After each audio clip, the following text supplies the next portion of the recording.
என்னடா தேசிய ஜனநாயக கூட்டணி பாரதிய ஜனதா கட்சி தேனி மாவட்டத்தை தோத்துட்டு நன்றி அறிவிப்பு கூட்டம் வச்சிருக்காங்களேன்னு நினைக்கிறீங்க நீங்க? ஜெயிச்சவங்கலாம் யாரும் நன்றி அறிவிப்பு கூட்டம் சொல்லல.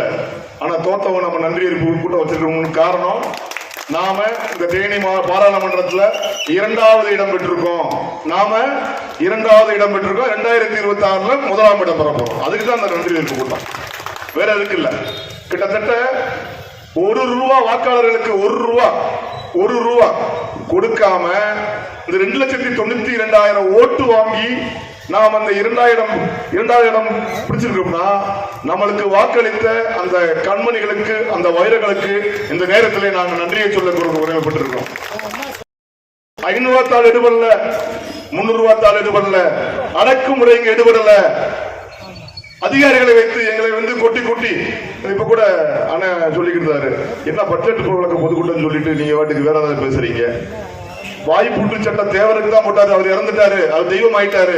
நாங்களாம் அவரோட பரம்பரைகள் வந்திருக்கோம். எங்களுக்கு எல்லாம் வாய்ப்பூட்டு சட்டம் யாரும் போட முடியாது. எங்களை கொட்ட நாங்க வளர்ந்துகிட்டே இருப்போம். 2 MP இருக்கிறப்பவும் நாங்க யாரும் சட்டம் பண்ண மாட்டோம். 3வது முறையாக ஆட்சியை அழைத்து இந்த இந்தியாவை ஆண்டு கொண்டிருக்கிற அந்த தவப்புதல்வன் நரேந்திர மோடியின் வாரிசு நாங்க. எங்க ஒண்ணுமே செய்ய முடியாது. நீங்க எங்க என்ன செய்ய முடியும்?